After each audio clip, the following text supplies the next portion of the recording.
Selamat pagi pemirsa, Lingkar Pagi edisi Senin 14 April 2025 kembali hadir menemani Anda. Beragam berita aktual dan terpercaya telah kami rangkum dalam Lingkar Pagi hari ini. Bersama saya Mia Pratiwi, berikut Lingkar Pagi selengkapnya.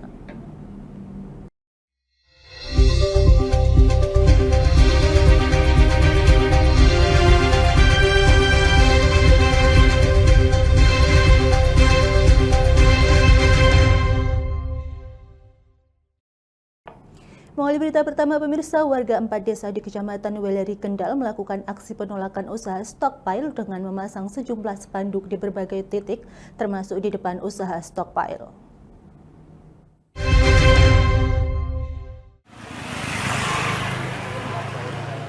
Merasa dirugikan, warga dari Desa Sumberagung, Penyangkringan, Bumi Ayu, dan Nawangsari sudah bersiap melakukan aksi demo ke kantor Gubernur Jawa Tengah. Mereka akan mengadu ke Gubernur. Namun aksi tersebut dapat dicegah oleh Forkopimcam Weleri dan Kepala Kesbang Pol Kendal dan selanjutnya dilakukan mediasi. Dalam mediasi ini ada beberapa poin tuntutan dari warga, diantaranya pertama, jalan sepanjang kurang lebih 4 kilo harus disemprot air dan lumpurnya disapu agar tidak membuat licin. Pengusaha harus bertanggung jawab terkait dampak debu yang ditimbulkan, terutama anak-anak yang sakit akibat ispa, termasuk rumah warga yang temboknya pecah akibat getaran truk besar yang melintas. Mengakomodir tuntutan warga, Forkopimcam dan Kepala Kesbang mendatangi pemilik perusahaan stockpile atau tempat penimbunan pasir halus untuk proyek besar.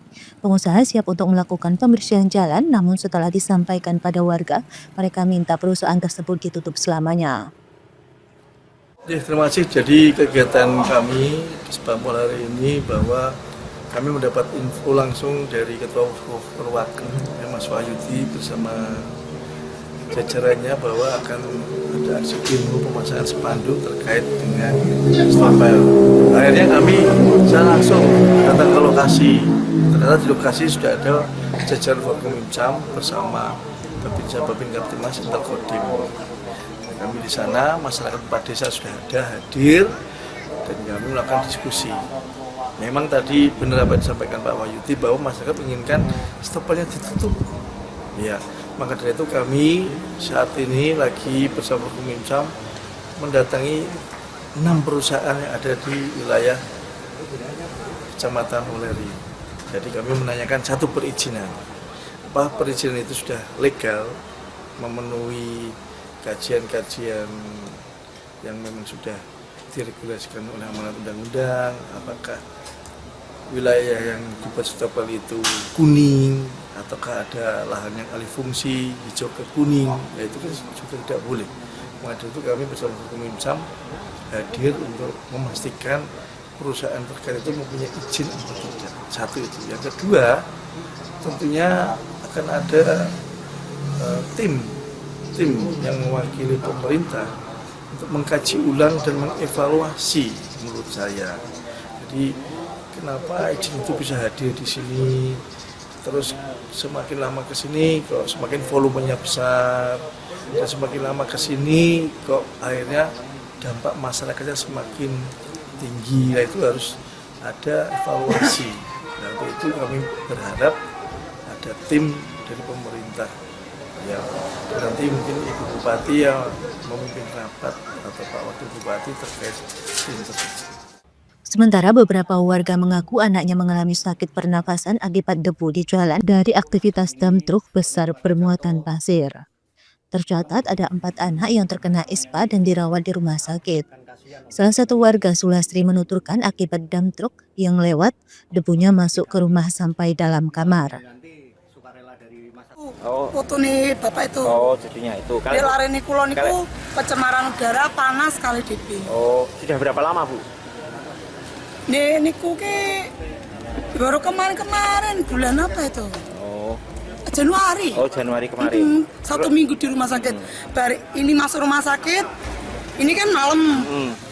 Sorenya itu adekku loh, laren adekku loh wingkingi. Oh. Rione wingkingi ku loh. Iya. Persis. Terus? Bar niku ponakniku loh. Berurutan nggih. Niku ra jejere rongsok niku. Oh, jejer langsung. Nggih, cucian mboten dia penyakit jejer sebelah rongsok. Niki masuk rumah sakit malam.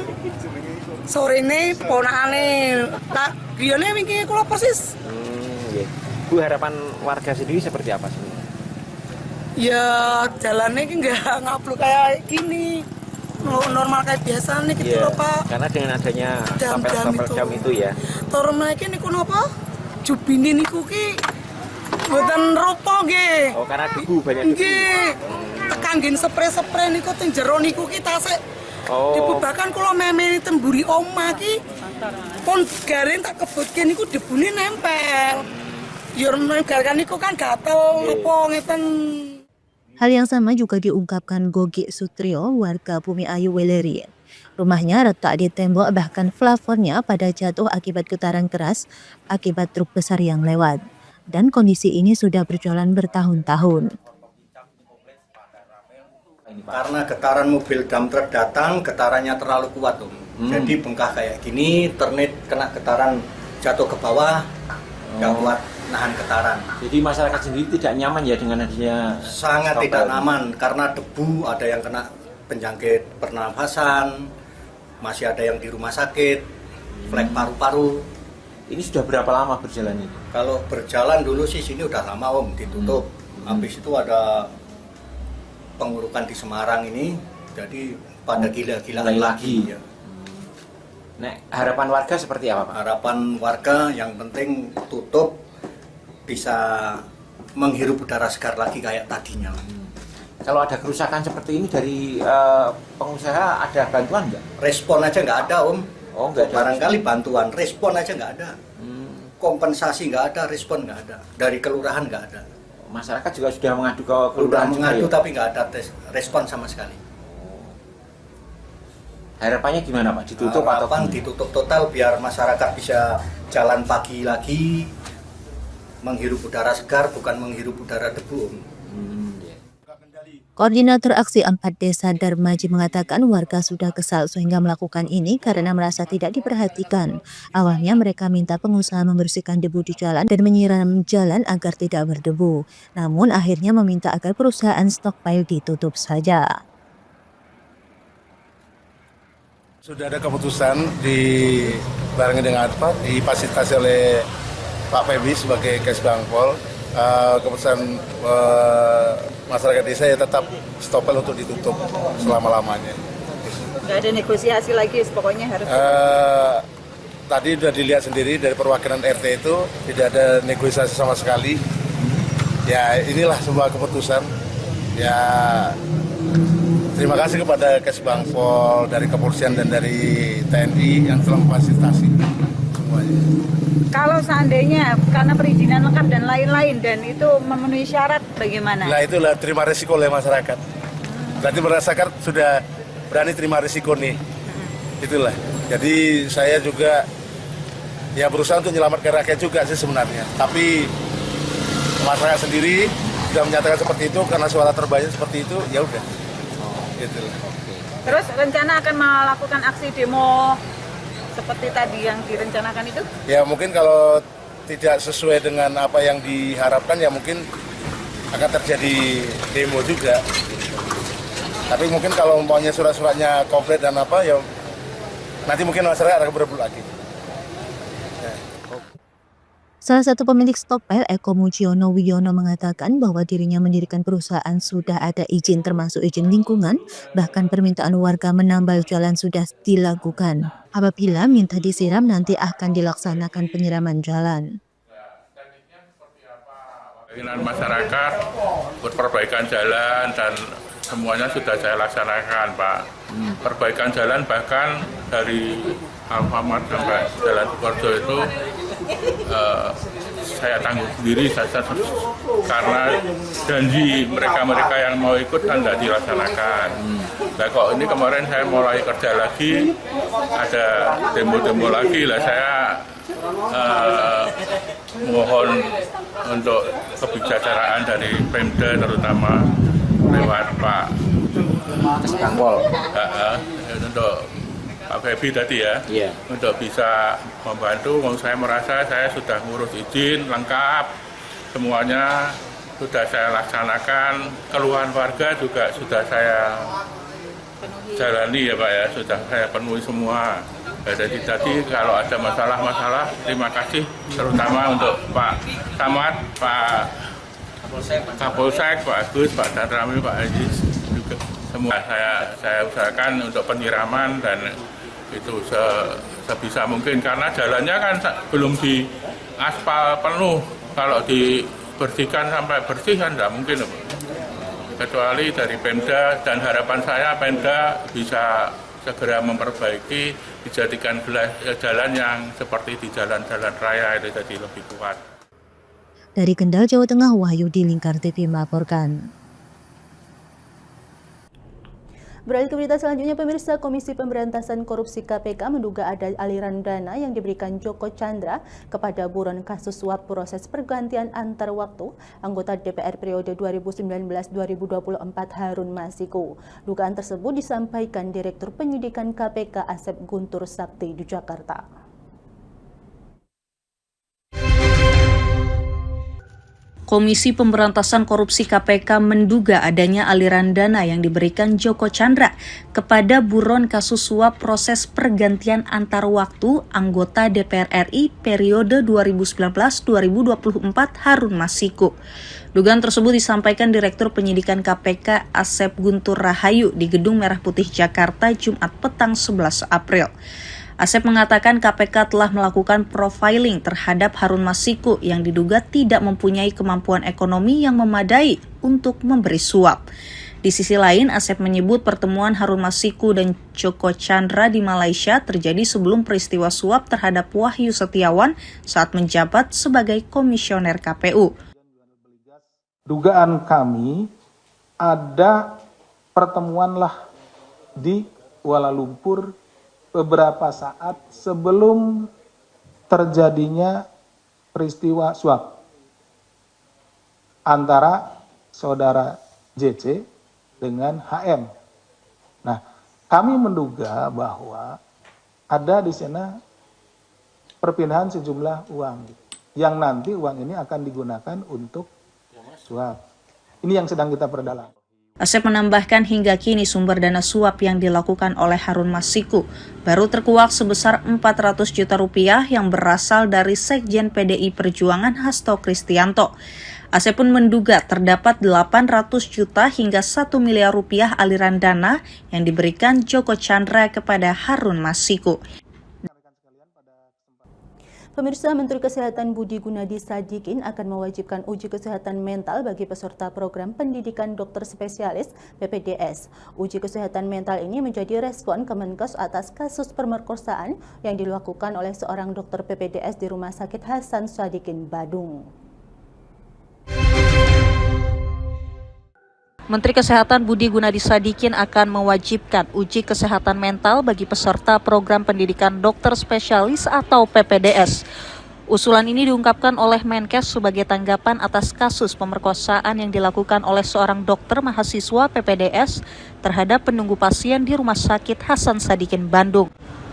Di sela-sela kunjungan ke rumah Presiden ke-7 Joko Widodo pada Jumat 11 April, Menkes Budi merencanakan setiap peserta PPDS wajib menjalani tes mental sebelum masuk program dan setiap tahun selama pendidikan dokter spesialis.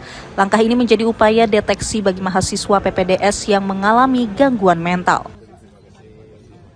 Nah, sekarang Kemenkes akan mewajibkan semua peserta PPDS yang mau masuk harus tes mental dulu, dan setiap tahun karena mereka kan under a lot of pressure, tekanannya banyak, setiap tahun harus tes mental.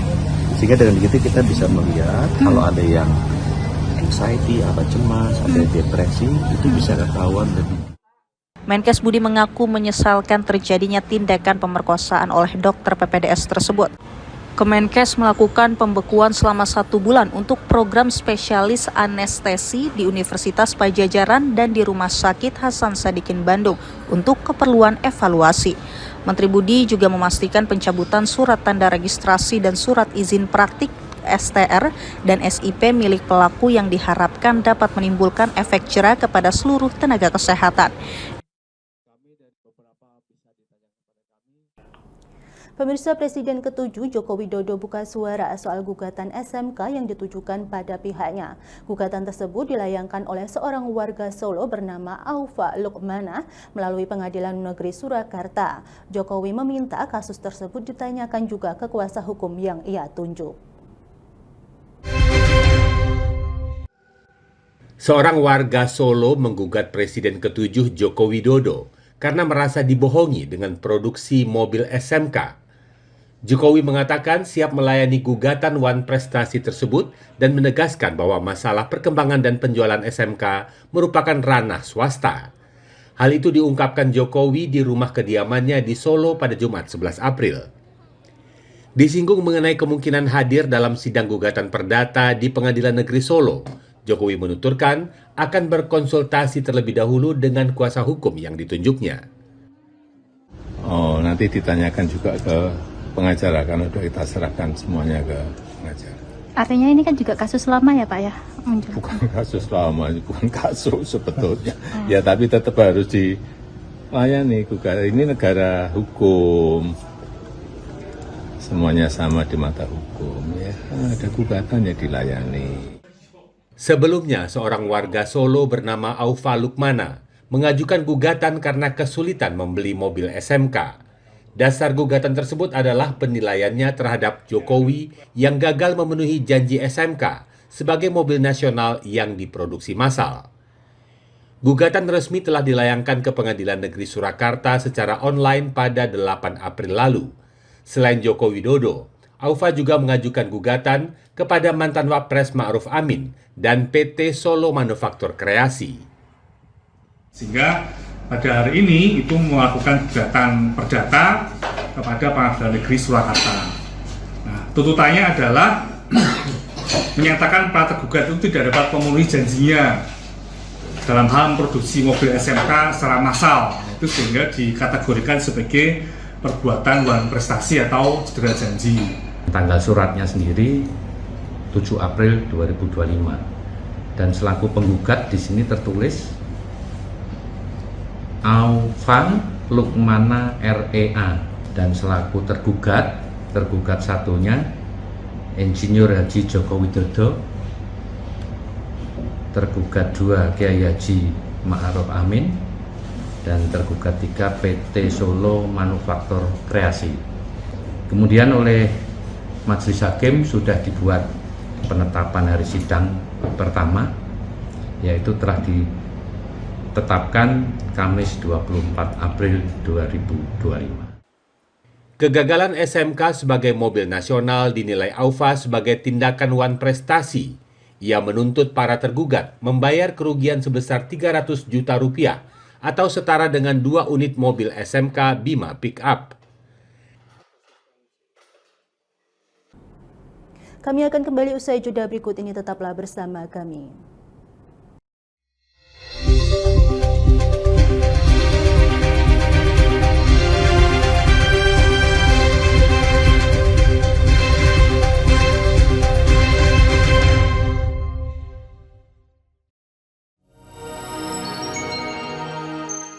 Selain si retinol ini, coach itu ngomongin retinol apa sih dok sebenarnya retinol itu? Bagus sih programnya. Yang saat ini ya kayaknya sudah beberapa tahun yang Wah, boleh banget nih ditonton setiap hari. Meanwhile,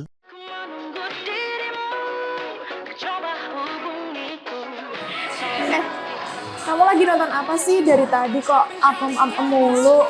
Ini loh lagi nonton program Cantik Sehat di Lingkar TV. Bagus banget sih programnya. Oh ada ya program kayak gitu? Ada loh di programnya di Lingkar TV. Kau udah tahu kan Lingkar TV? Belum. Kan belum tahu Lingkar TV. Lingkar TV itu TV digital streaming online yang sudah mengantongi izin PSE dari Kominfo dan bisa diakses di HP kalian mestinya. Oh iya? Iya, bagus loh. Coba di-download sekarang. Bentar deh, aku tak coba download dulu. Iya. Selain program Cantik Sehat, kalian juga bisa menonton program lainnya di Lingkar TV dan bisa ditonton kapanpun dan dimanapun kalian berada loh. Gimana, udah bisa? Udah nih, punyaku udah bisa. Punyaku juga udah nih. Wah ya, bagus dong kalau udah download semuanya.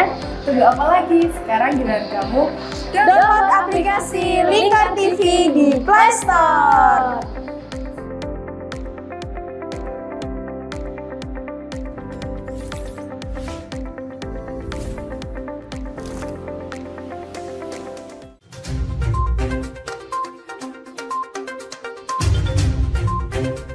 merangkum semua peristiwa sebagai berita yang penuh fakta.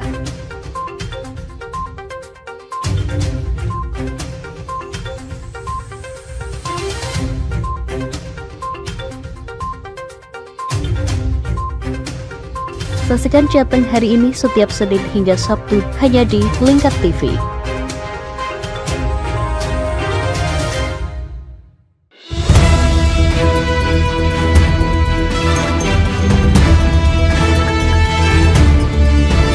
Menemani pagi Anda dengan menyajikan berita nasional dan regional yang dikupas secara akurat dan aktual untuk awali hari. Dalam Lingkar Pagi, setiap Senin hingga Sabtu jam 8 pagi hanya di Lingkar TV.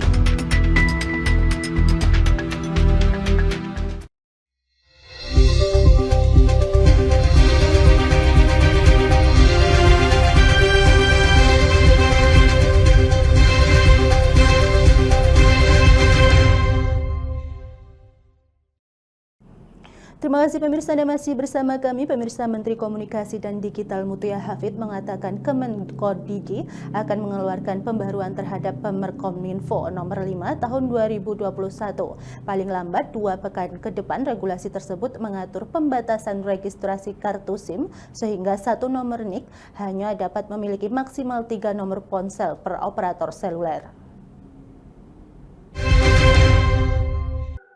Kementerian Komunikasi dan Digital Kemenkomdigi menargetkan revisi Peraturan Menteri Komunikasi dan Informatika Permenkominfo nomor 5 tahun 2021 menjadi Peraturan Menteri Komunikasi dan Digital Permenkomdigi terbit paling lambat dalam 2 pekan ke depan.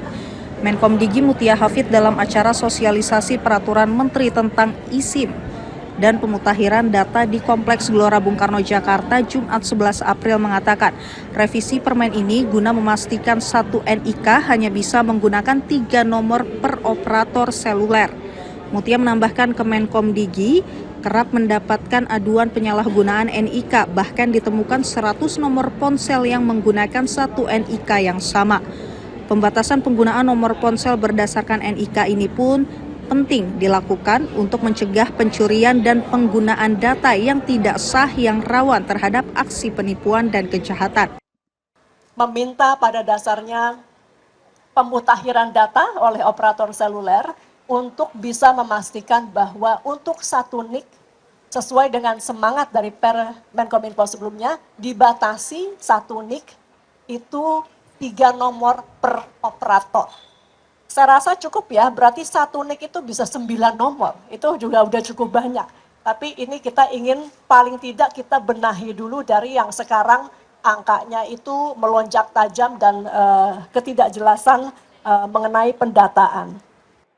Mutia menyebut kebijakan ini diharapkan dapat mendukung terciptanya ruang digital yang aman dan sehat. Pemirsa, Menteri Komunikasi dan Digital Mutia Hafid mengajak masyarakat segera beralih ke Embedded Subscriber Identity Model eSIM demi keamanan data yang lebih baik.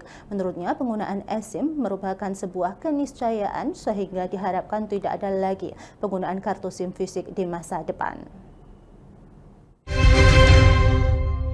Mohon perkenan Menteri Komunikasi dan Menteri Komunikasi dan Digital Menkomdigi Mutia Hafid mengajak masyarakat beralih ke eSIM. Hal ini dikatakannya penting untuk menjaga keamanan data dan terhindar dari banyaknya penipuan baik yang berbasis seluler maupun digital.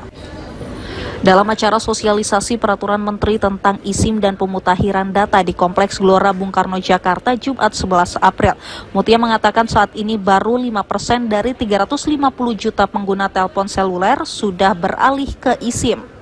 Mutia menyebut Menkomdigi telah berkomunikasi dengan operator seluler untuk memudahkan masyarakat baik dalam mendaftarkan nomor baru maupun mengimigrasikan nomor lamanya ke eSIM.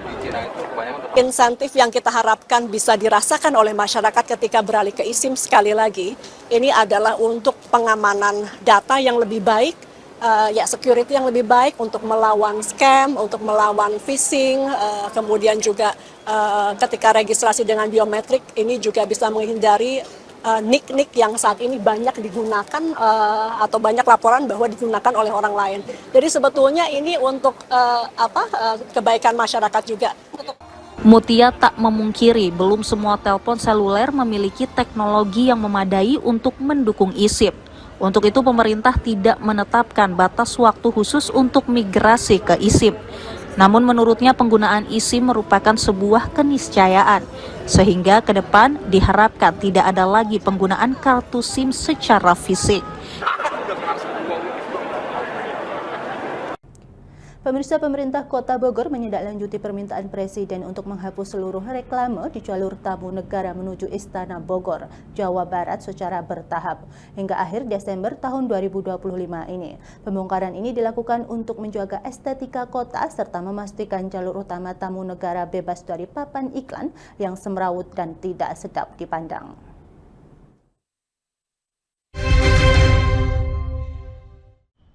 Pemerintah Kota Bogor secara bertahap membongkar 52 titik reklame yang berada di jalur tamu negara, yakni di kawasan sistem satu arah SSA Kota Bogor menuju Istana Bogor hingga akhir Desember 2025. Wakil Wali Kota Bogor, Jenal Mutakin, pada Jumat 11 April menjelaskan, langkah ini dilakukan sesuai permintaan Presiden yang menginginkan jalur utama tamu negara terlihat bersih, rapih, dan bebas dari papan reklame yang tidak estetik.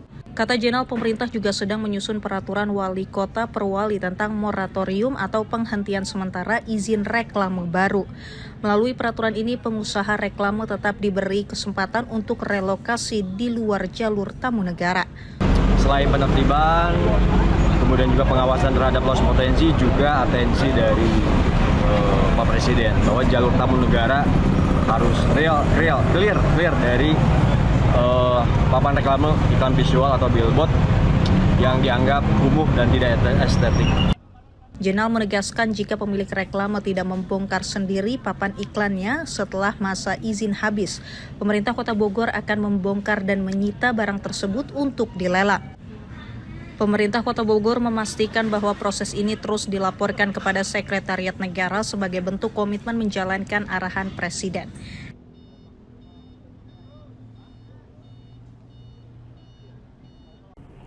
Pemirsa, PT Kereta Api Indonesia Persero Daerah Operasi 4 Semarang mencatat pada masa angkutan Lebaran tahun 2025, penumpang yang berangkat dari stasiun wilayah Grobogan sebanyak 31.872 orang.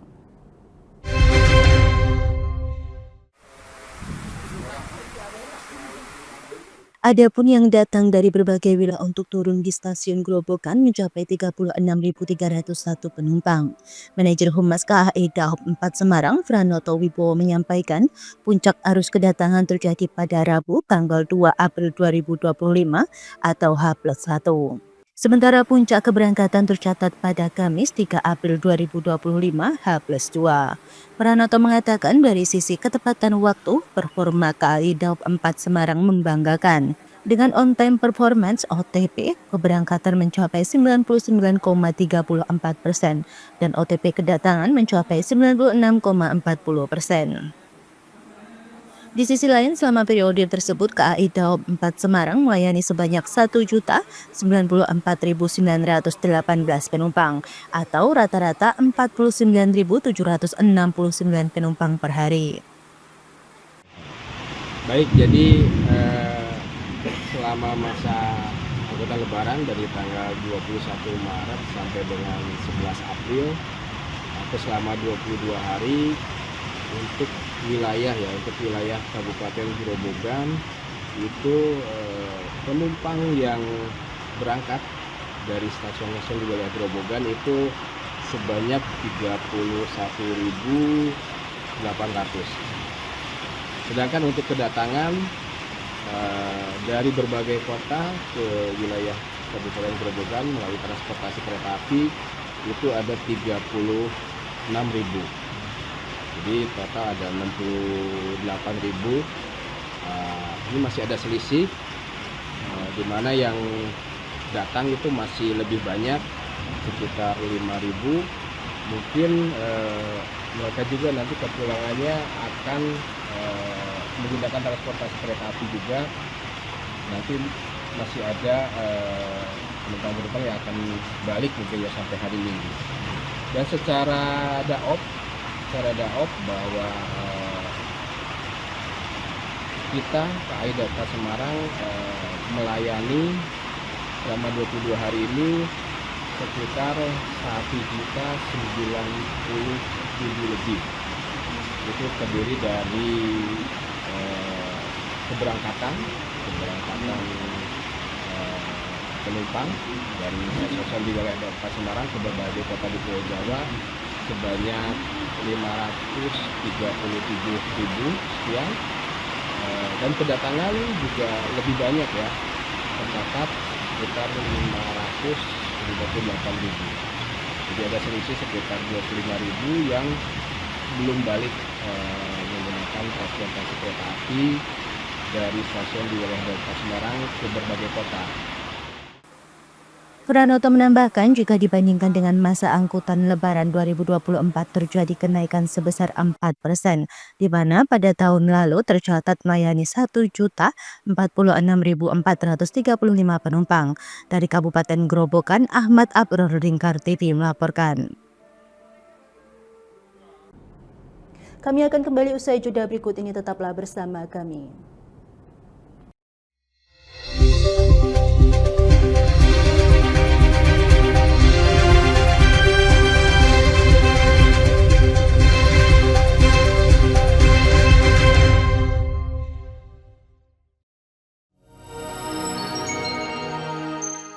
Selain si retinol ini, coach itu ngomongin retinol apa sih dok sebenarnya retinol itu?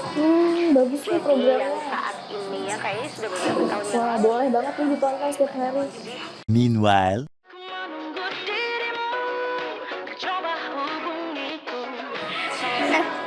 Kamu lagi nonton apa sih dari tadi kok apem-apem mulu? Ini loh lagi nonton program Cantik Sehat di Lingkar TV. Bagus banget nih programnya. Oh, ada ya program kayak gitu? Ada loh di programnya di Lingkar TV. Kau udah tahu kan Lingkar TV? Belum. Kan belum tahu Lingkar TV. Lingkar TV itu TV digital streaming online yang sudah mengantongi izin PSE dari Kominfo dan bisa diakses di HP kalian mestinya. Oh iya? Iya, bagus loh. Coba di download sekarang. Bentar deh, aku tak coba download dulu. Iya. Selain program Cantik Sehat, kalian juga bisa menonton program lainnya di Lingkar TV dan bisa ditonton kapanpun dan dimanapun kalian berada loh. Gimana, udah bisa? Udah nih, punyaku udah bisa. Punyaku juga udah nih. Wah ya, bagus dong kalau udah download semuanya. Tunggu apa lagi? Sekarang giliran kamu download aplikasi Lingkar TV di Play Store.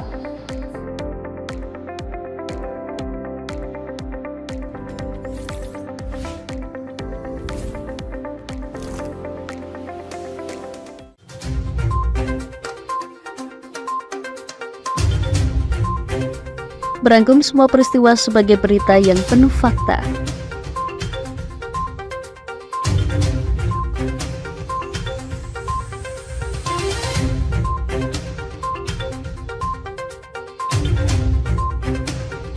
Saksikan Jateng hari ini setiap Senin hingga Sabtu hanya di Lingkar TV.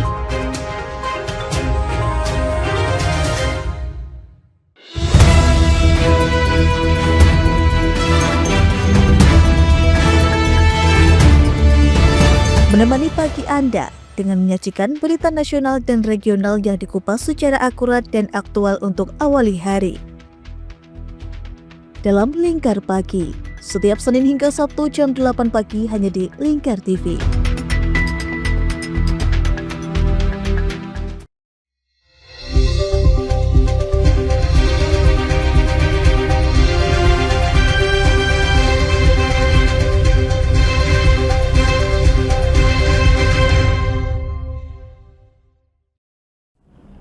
Terima kasih pemirsa, Anda masih bersama kami. Pemirsa, PT Kereta Api Indonesia Persero Daerah Operasi 4 Semarang melayani 1 juta lebih penumpang selama 22 hari.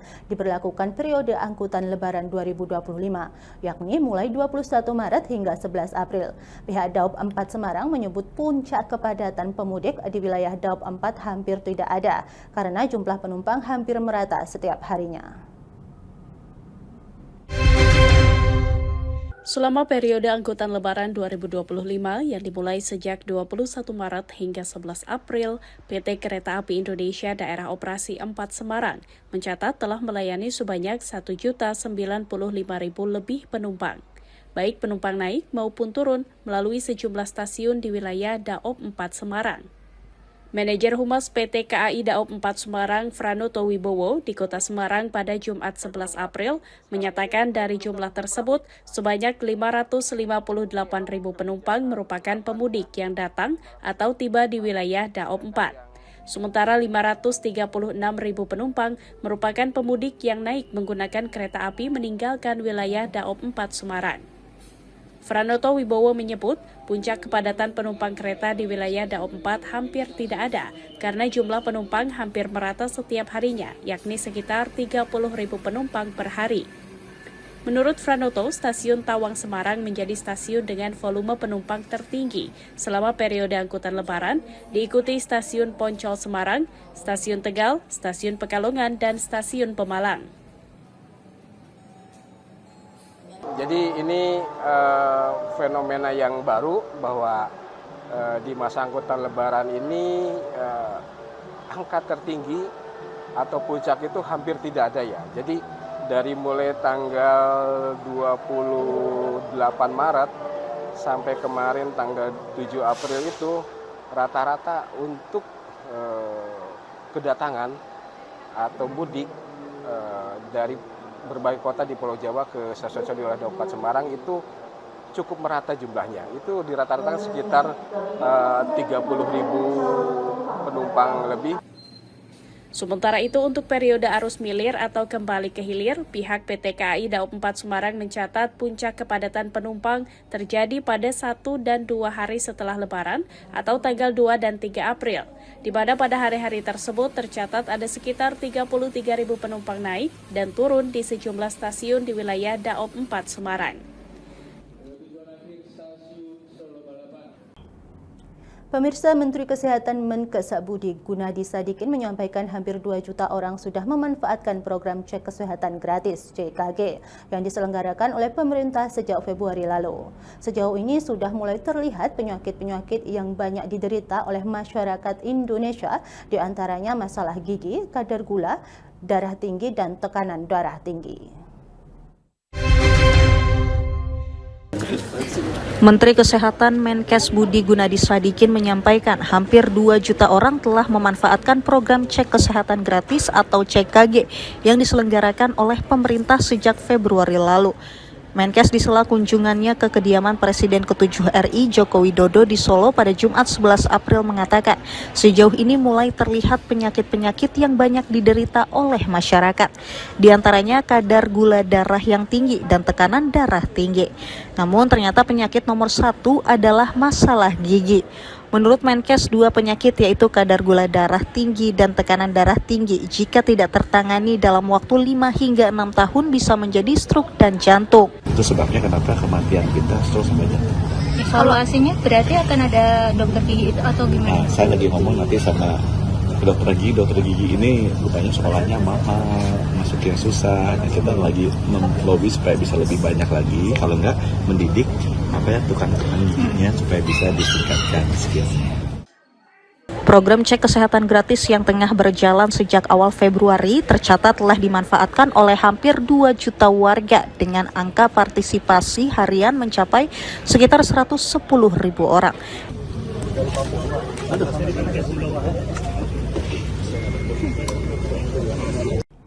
Dituding sebagai penyumbang bau tak sedap di kawasan wisata Jalan Malioboro, pemerintah kota Yogyakarta mewacanakan untuk menertibkan kuda andong yang kerap beroperasi di kawasan tersebut.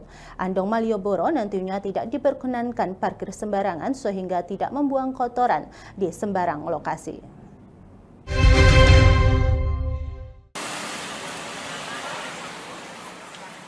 Pemerintah Kota Yogyakarta akan menertibkan andong atau delman yang beroperasi di sepanjang kawasan Jalan Malioboro agar tidak parkir sembarangan.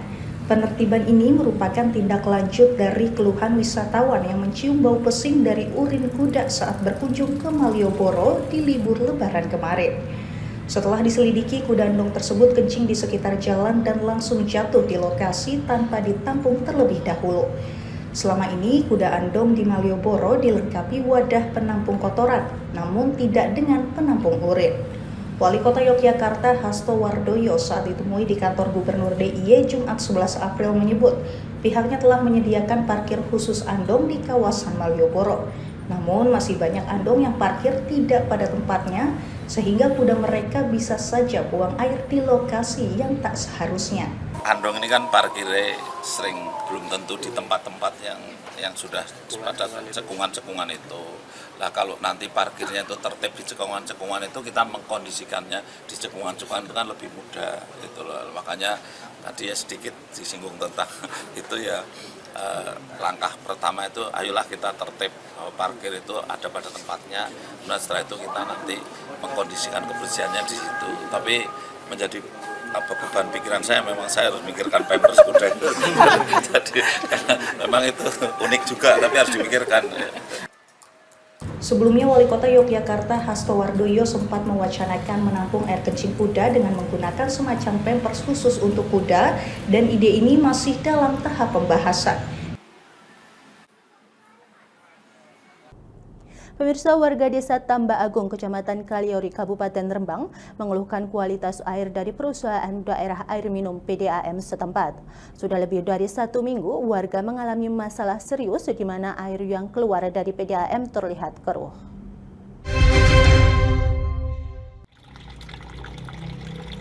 Komplain keruhnya air PDAM berasal dari beberapa warga dari Mojowarno, Kaliori, dan Tambak Agung.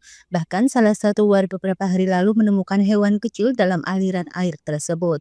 Salah satu warga yang merasakan dampak langsung, Rumadi, warga Tambak Agung, mengungkapkan kekecewaannya terhadap pelayanan PDAM. Padahal dirinya mengaku sudah membayar tagihan tepat waktu, tetapi air yang diterima justru keruh. Untuk mengatasi masalah ini, Rumadi terpaksa mengendapkan air beberapa hari agar kotoran mengendap di bawah baru digunakan. Berapa hari, Pak? Sekitar 1 minggu, Mas. Gimana warnanya atau warnanya itu kayak itu, Mas, coklat. Jadi nggak layak buat mandi, apalagi sikatan. Kalau saya ambil itu, kalau yang ada yang bening tak taruh buat nyuci, Mas. Untuk mensiasatinya gimana jaringan selama 1 minggu kemarin? Saya itu tak. Setiap malam saya bangun, Mas, 2 jam 2 kira ada bening. Wah, tidak bisa nih, akhirnya tidak bisa. Terus saya taruh situ, Mas, agak bening buat nyuci ngono. Diendapkan dulu, sampai 3 hari. Kotor sekali ya, Pak? Sangat kotor sekali. Walah, kotor sekali, tidak layak itu, Mas, buat nyuci, buat kalau tidak layak. Kalau adik saya kan mau nyuci piring itu tak tahan dulu, tidak usah itu. Jangan nanti udah bening aja, saya ngomong gitu. Menanggapi keluhan tersebut, Humas PDAM Rembang Heri Suwito menjelaskan melalui telepon bahwa pihaknya telah mengambil langkah cepat untuk mengatasi masalah yang ada. Dirinya mengaku sudah melakukan pengurasan pada penampungan air di Kecamatan Kaliori. Dirinya juga memastikan masyarakat dapat menggunakan air bersih untuk kebutuhan sehari-hari. Dari Rembang, Fikirio, Lingkar TV melaporkan. Kami akan kembali usai jeda berikut ini, tetaplah bersama kami.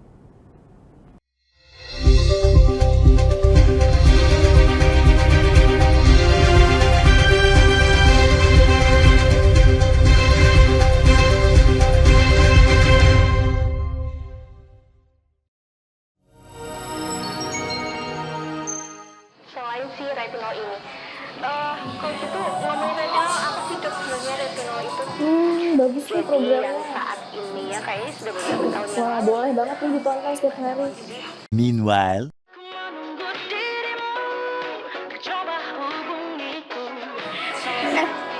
Kamu lagi nonton apa sih dari tadi kok apem-apem mulu? Ini loh lagi nonton program Cantik Sehat di Lingkar TV. Bagus banget nih programnya. Oh ada ya program kayak gitu? Ada loh di programnya di Lingkar TV. Kau udah tahu kan Lingkar TV? Belum. Kan belum tahu Lingkar TV. Lingkar TV itu TV digital streaming online yang sudah mengantongi izin PSE dari Kominfo dan bisa diakses di HP kalian mestinya. Oh iya? Iya, bagus loh.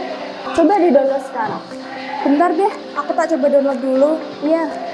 Selain program Cantik Sehat, kalian juga bisa menonton program lainnya di Lingkar TV dan bisa ditonton kapanpun dan dimanapun kalian berada loh. Gimana, udah bisa? Udah nih, punyaku udah bisa. Punyaku juga udah nih. Wah ya, bagus dong kalau udah download semuanya. Tunggu apa lagi? Sekarang giliran kamu download aplikasi Lingkar TV di Play Store.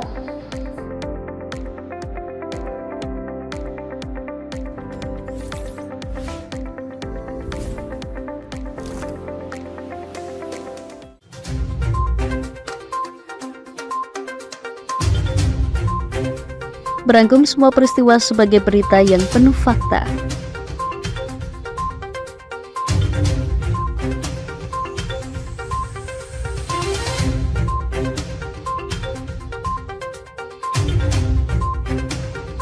Saksikan Jateng hari ini setiap Senin hingga Sabtu hanya di Lingkar TV.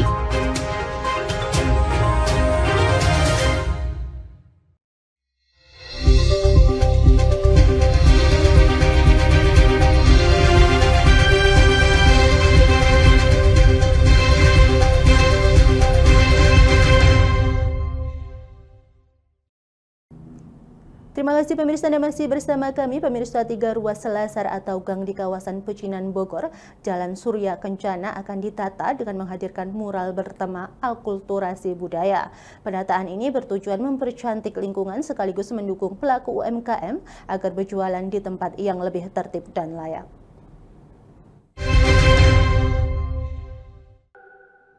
Pemerintah Kota Bogor menata kembali kawasan pecinan di Jalan Surya Kencana, khususnya di Gang Roda 3, Roda 4, dan Roda 5. Penataan ini dilakukan sebagai bagian dari upaya mempercantik kota sekaligus memberikan ruang yang lebih layak bagi pelaku UMKM. Wali Kota Bogor Dedi Rahim pada Jumat 11 April menyampaikan penataan ini bertujuan untuk menampung pedagang lama yang berjualan di kawasan tersebut. Namun para pedagang harus memenuhi syarat tertentu seperti menjaga kebersihan, memastikan kualitas makanan dan tidak menimbulkan masalah baru.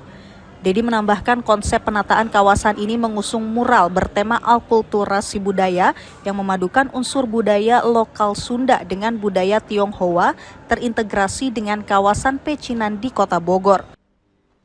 Memang ini wilayah Chinatown, ada unsur akulturasi budaya lokal dengan pendatang pada saat itu. Makanya saya lebih menekankan gimana ada komprominya lah. Ada kesundaannya, ada Tionghoanya, ada modernnya, tapi tentu para seniman akan lebih paham nanti untuk mewujudkan itu.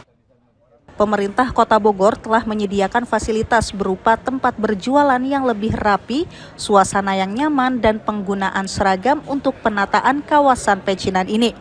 Gerobak dan gerai para pedagang akan diseragamkan agar terlihat lebih rapi dan apik. Dedi berharap tempat ini tidak hanya menjadi pusat kuliner, tapi juga destinasi wisata swafoto, di mana pengunjung akan merasa senang karena tempatnya unik dan khas. Pemirsa, setelah menjalani perawatan selama hampir 1 bulan di Taman Marga Satwa dan Budaya Kinantan TMSBK Bukit Tinggi, harimau Sumatera yang diberi nama Simaung ini mulai memperlihatkan kondisi dan respon baik seperti di alam. Meski begitu, TMSBK Bukit Tinggi berharap satwa dengan nama latin Panthera tigris Sumatera ini tidak dilepas liarkan ke alam karena kehilangan kaki kiri depan akibat jerat. Inilah Simaung, harimau Sumatera yang pada Rabu 12 Maret lalu dievakuasi Balai Konservasi Sumber Daya Alam BKSDA Sumatera Barat ke Taman Marga Satwa dan Budaya Kinantan TMSBK Bukit Tinggi. Usai masuk kandang jebak di hutan Nagari Tigo Balai, Kecamatan Matur, Kabupaten Agam, Sumatera Barat. Terlihat hewan bernama latin Panthera tigris Sumatera itu mulai menunjukkan perkembangan yang baik setelah menjalani perawatan. Bahkan sejumlah luka pada tubuh Simaung, salah satunya di telapak kaki kanan bagian depan mulai pulih setelah menjalani perawatan hampir 1 bulan. Meski demikian, putusnya kaki kiri bagian depan yang diduga akibat terkena jerat membuat harimau betina yang diperkirakan berusia 3 hingga 4 tahun itu kesulitan untuk berjalan dalam durasi lama. Dokter hewan dari TMSBK Bukit Tinggi, Yoli Zulfanedi, pada Jumat 11 April mengatakan kondisi ini akan memberikan dampak besar kepada Simaung dalam berburu jika dilepas liarkan kembali ke habitatnya. Untuk itu, Yoli merekomendasikan agar satwa itu tidak dilepas liarkan agar kekhawatiran bahwa Simaung tidak mampu bertahan di alam serta terjadinya kembali konflik harimau dan masyarakat bisa dihindari.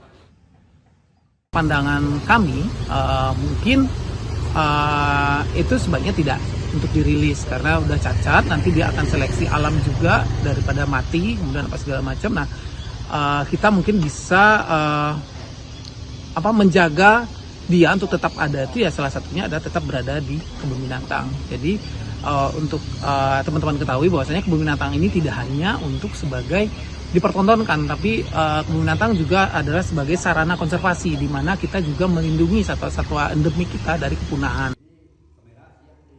Yoli mengatakan jika si maung tidak dilepas liarkan, individu tersebut bisa dijadikan sebagai indukan baru karena 1 dari 3 harimau indukan yang ada sudah tidak produktif, sehingga kini hanya tinggal 2 betina dengan 1 pejantan yang masih produktif untuk dikembangbiakan oleh Kebun Binatang Bukit Tinggi.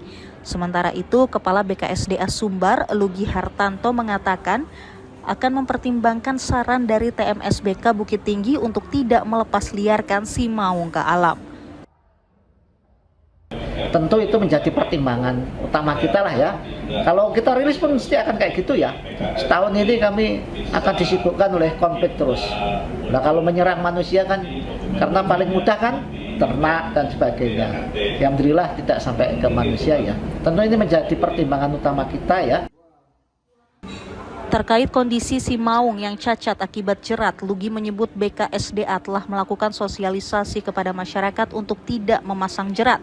Hal ini berkaca pada insiden tahun 2024 lalu di mana 1 harimau Sumatera ditemukan mati dengan kondisi leher terjerat. Upaya pembersihan jerat membutuhkan dukungan semua pihak agar peristiwa ini tidak terulang kembali, terlebih keberadaan harimau merupakan salah satu indikator sehatnya sebuah kawasan hutan. Pemirsa, Kecamatan Lasem Rembang kaya akan sejarah dan budaya Nusantara, seperti sosok Sayyid Abdurrahman yang lebih dikenal sebagai Mbah Sambu. Muncul sebagai salah satu tokoh legendaris yang tak hanya dikenang tetapi juga dihormati oleh masyarakat Lasem.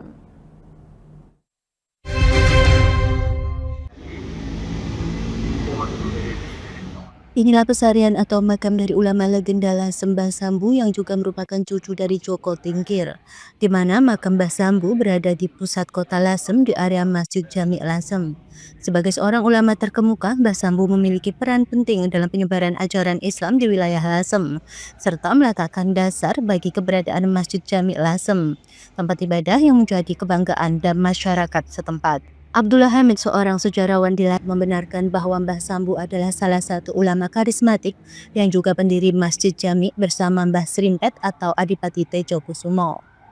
Abdullah Hamid memaparkan bahwa Mbah Sambu diundang ke Lasem oleh Adipati Tejokusumo untuk menjabat sebagai pemimpin agama Wali Negara Kadipaten Lasem.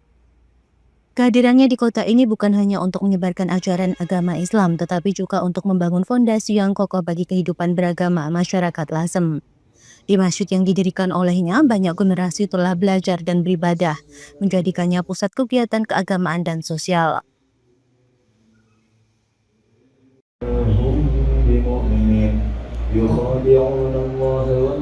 Masjid Jami' Lasem ini dalam konteks Lasem masjid yang paling bersejarah. Mengapa? Karena Masjid Jami' Lasem ini didirikan oleh Adipati Lasem Tejokusumo I, Mbah Srimpet, dan bersama tokoh ulama Lasem yaitu Mbah Sambu, putu Joko Tingkir yang sekaligus adalah menantunya. Karena ini merupakan masjid kadipaten, masjid kerajaan, tentu saja ini punya nilai sangat terkait dengan perjalanan Lasem itu sendiri. Banyak peristiwa-peristiwa yang menyertainya yang sangat besar dan mengandung hikmah. Abdullah menambahkan bahwa masyarakat mengenal Mbah Sambu sebagai sosok yang penuh kasih dan kebijaksanaan. Dengan nama lengkap Syekh Maulana Samba Ahmara Kandi, hingga kini banyak ulama dan kiai yang mengklaim keturunan mereka berasal dari Mbah Sambu, menunjukkan betapa mendalamnya pengaruh dan warisannya. Dari Rembang, Vicky Rio, Lingkar TV melaporkan. Beralih ke berita selanjutnya, pemirsa, di Kabupaten Gunung Kidul, Daerah Istimewa Yogyakarta, terdapat argo wisata petik pepaya yang memiliki 800 pohon pepaya jenis California. Argo wisata petik pepaya ini terletak di jalur menuju pantai selatan Gunung Kidul. Pengunjung bebas memetik sendiri pepaya berbagai ukuran seharga Rp6.000 per kilogram.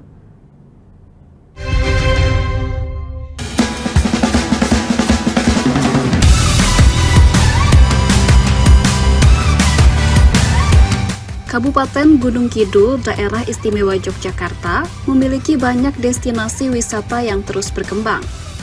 Di samping wisata pantai yang indah, Gunung Kidul memiliki agrowisata minat khusus, salah satunya destinasi agrowisata Petik Pepaya.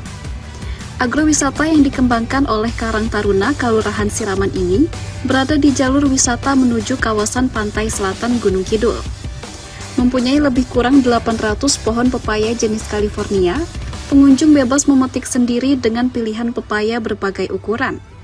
Untuk 1 kg pepaya California dibanderol dengan harga Rp6.000.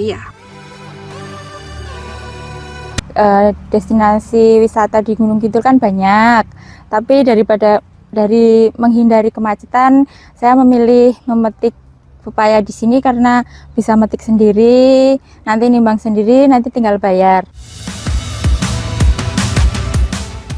Koordinator Agrowisata Petik Pepaya, Heri Santosa, mengatakan agrowisata alternatif ini merupakan kiprah para pemuda dalam mendukung Gunung Kidul menjadi pusat tujuan wisata. Selain wisata alam, diharapkan akan berkembang agrowisata lainnya di wilayah ini. Harapan kami ini menjadi salah satu alternatif teman-teman Karang Taruna pemuda untuk menjadi bagian dari sektor ekonomi untuk menghasilkan cuan tentunya, sehingga pada akhirnya petani itu tidak hanya sekedar alternatif tetapi kemudian menjadi satu prioritas yang menghasilkan ketika ditekuni secara benar dan juga tentunya dengan cara-cara yang sesuai dengan disiplin ilmunya. Selain berwisata sehat, lokasi ini sangat cocok untuk bersuah foto bersama keluarga. Bagaimana? Anda tertarik? Agrowisata Petik Pepaya ini bisa dijadikan sebagai tujuan wisata alternatif saat berkunjung ke Kabupaten Gunung Kidul pada liburan selanjutnya. Mewartakan.